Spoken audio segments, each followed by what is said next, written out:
me to support her, and I'm gathering all my information, right? Because again, I don't have a tie to either one of the candidates. She's married to this guy.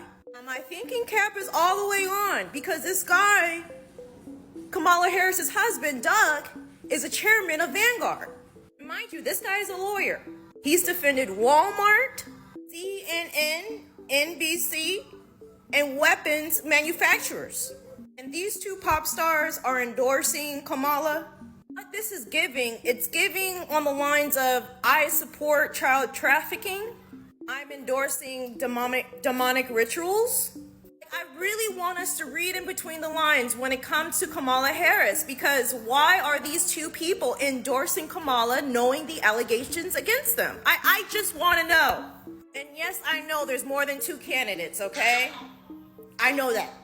If you guys been on my page, you guys know that there has been many allegations of Disneyland and their secret tunnels. All right, guys, here's another BG perspective. Could it be always, that comment down below, is endorsing like Kamala, and subscribe, and hit that notification bell so you can get notified every time we upload. One thing I absolutely despise about y'all, us, and I'ma say it because y'all scary and I'm not scary because I can't get no whooping.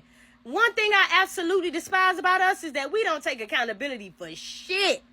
Like, why is it so many of my African-American kings up here making videos and going live talking about Auntie Cam put y'all in jail? Did she tell you when you get paid or when you get a couple of dollars in your pocket to go to the trap and get some reefer? She ain't tell you to do that. Your actions put you in jail. And then y'all haven't read a book since David Goes to School up here making accusations on somebody. Read! And then I hate that I'm seeing so many of my African-American queens chiming in on the conversation. Like, girl, we don't be forgetting when y'all be getting mad, when y'all find out y'all baby daddies be fucking the girls that be working in the corner store and all that, and y'all be calling their probation officers, putting them right back in jail. We don't be forgetting that. You're on his depot, not Auntie Cam. Like, shut up. Y'all put y'all family members in jail every other family function and get right on the internet and scream blood thicker than water. Shut up. Vote. So I'm going to just tell you guys all the reason why I'm going to be voting for Trump. Don't judge me. That's how I feel. You are entitled to vote for whoever you want. I'm not going to judge you, so don't judge me. Okay? So there's a lot of reason why I'm going to vote for him. Like, I've never voted for him before, but this time I will be voting for him instead of Kamala. And I have like a long list of reasons. Okay? So just wait.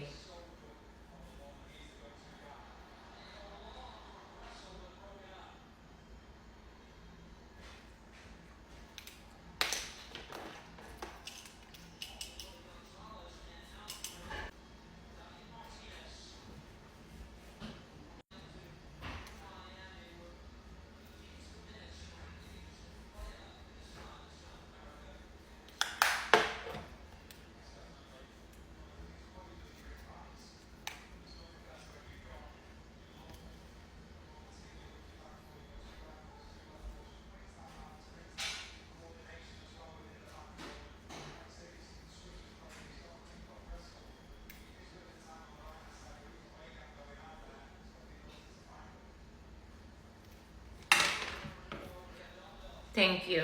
Those are the reasons why I'm voting for him. Kamala and her team been working.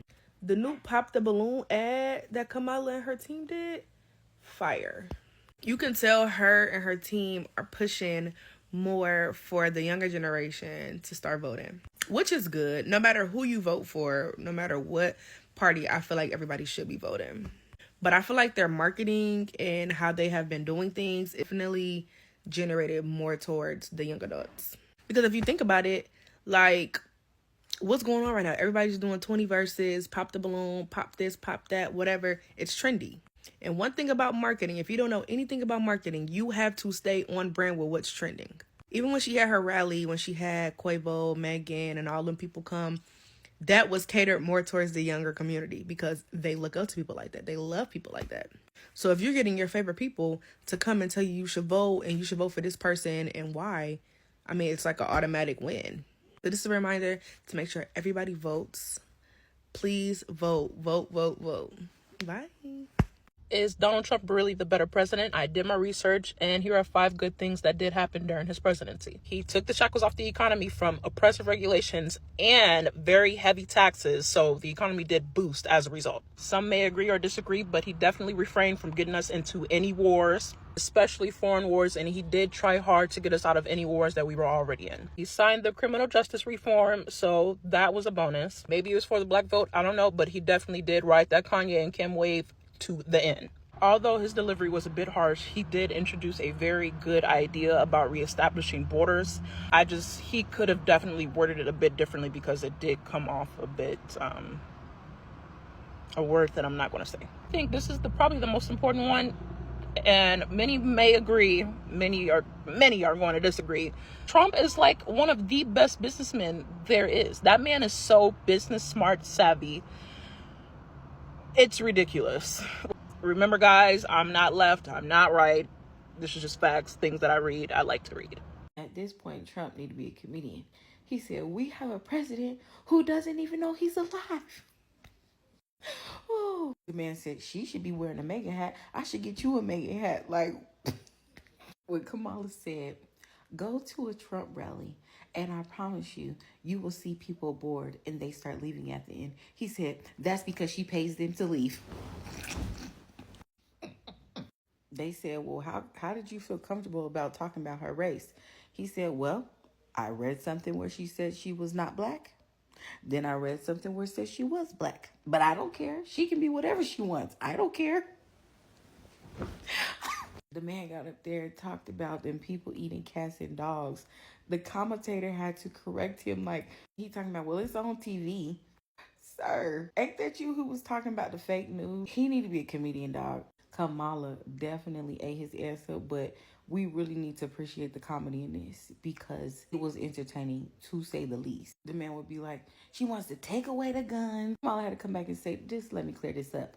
Even I got a gun.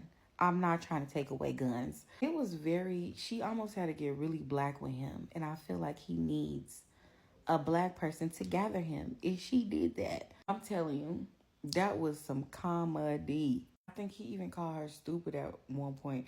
It was like watching a 12-year-old argue with like their big sister or even maybe their mama. Like, sir, the closing statement was, everything was just so funny. Like, all I could do was sit there and laugh because even Kamala had to laugh at the damn dog statement. The cats and dogs, like, what are you talking about? He never answered the questions. Like, man, you can't tell me this man is not a pure comedian. Like, I'm sorry, dog. He is so funny.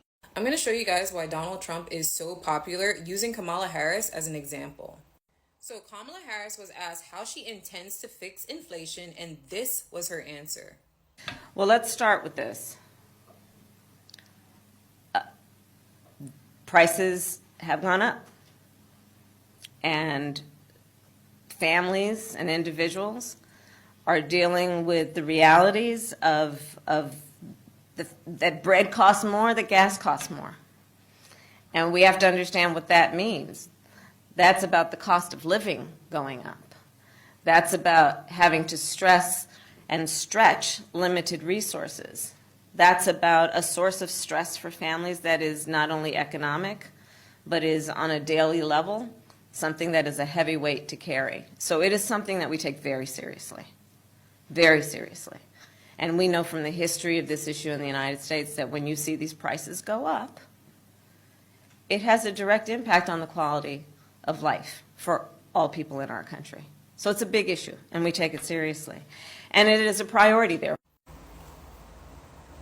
And so what does that clip have to do with Donald Trump being so popular? I'm going to tell you guys why. Donald Trump is not a politician. He is arrogant. He's a megalomaniac. He has obvious signs of narcissism. He knows nothing about policy whatsoever. He doesn't know anything really about politics. He says the quiet part out loud multiple times.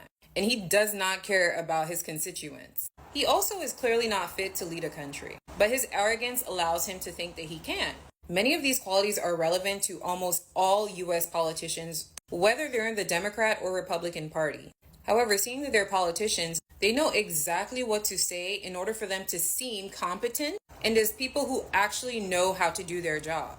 But the fact of the matter is that almost all politicians in the US are paid off by lobbies, including Kamala Harris. And they do exactly what these lobbies want them to do, even though they typically go against the interests of the average American. And so while they will tell us one thing, they do another. But Donald Trump does not do this. He tells us exactly what he's going to do and doesn't mince words. And even when this policy is clearly harmful and not for the betterment of the average citizen, including his followers, especially the people who support him, he's not necessarily lying about his intention. And that is why he is so popular, because he shows his incompetence, his intolerance is clear for us to see, his ignorance of policy is obvious, but he doesn't try to hide it at all, unlike most other politicians in the United States. Little cousin, if you're voting for Donald Trump, then this video is for you. Now, let me just say this. I am not about to bash Donald Trump, nor am I going to ask you to change your mind and go vote for Kamala Harris. Do whatever you're going to do. But I wanted to share a conversation with you that I just had. So I'm just getting back. I spent the last week in the Bahamas. And I've never been to the Bahamas, nor did I know the history of the Bahamas, nor did I know any Bahamian people prior to my trip. Okay. And so I found us a new uncle, y'all. His name is Uncle Charles, and he's a fabulous old man. And Uncle Charles is our driver for the entire time we're there. And so one day I asked Uncle Charles, like I do no matter what country I'm in, what do you think about the current political state of the U.S.? Now, I asked this question, y'all, because it's fun to see what outside perspective is, because we've been silly for a little bit over here.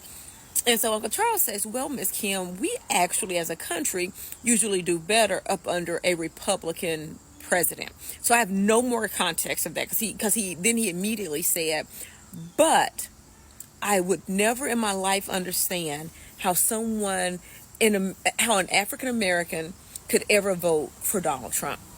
So I asked him to elaborate, and he shares this story, this horrific story of racism. I mean, like he got beat by about 5 white guys in his youth while he was here at the university. Not in Lincoln, but just in the U.S. at a university. And he talked about how it just shaped him. Because, now this is where we're going to do our homework. I know we do homework over here. I want you guys to Google and really research why the Bahamas is full of black people and the slavery revolt that happened in Abacus, right? And if somebody from the Bahamas, I don't know that I have any files from there, but y'all jump in because the other little cousin needs to know because this shit was fascinating. Okay, but anyway, go do your homework. So my point being with him sharing this story is they, unless they come to the U.S., don't experience racism. Yeah, I know most of y'all gonna call cap on that because we can't imagine a time when we don't experience it, right? Because it's so embedded in our systems here, so we can't imagine that. Let me tell y'all this. So we do a boat tour. Shout out to Twister Adventure. Y'all use him because that's my shameless plug for this amazing young man. And while we were on our tour, his little sister, who's in the U.S. running track, she was moving into her dorm in Dallas, Texas. So Dallas cousins, y'all look out for our little cousin there. And she had been in North and South Dakota. She had been in either North or South Dakota. He couldn't remember which one. And he was talking about how she would call him every single day with what she now understands is like this racist experience. And he was sharing with us, because he has not lived here in the U.S., that he could not even help his little sister because he couldn't even relate to what she was what she was explaining to him. He could not relate against us. They just had not had that experience. So anyway, this is my whole point to this. If you are voting for Trump specifically because your economic play, I'm not saying I don't get the economic play. What I am going to say is if you was going to make money in the U.S., you'd have made it whether it was a Republican in office or a Democrat in office. Because there's some people out here that's making money no matter who is in office, nor do they really care about who is in office in the way that you care about who's in office. And which is why we need to travel more outside of the U.S., because there are people who watch us and or horrified from the experiences. So go get your money, go make your money. I think we can have a deeper conversation at some other time, but I found that quite interesting when he said he would never vote for Donald Trump and he didn't care what kind of economic prosperity he was guaranteed to have. All right, guys, here's another BG perspective. As always, leave a comment down below, like and subscribe, and hit that notification bell so you can get notified every time we upload.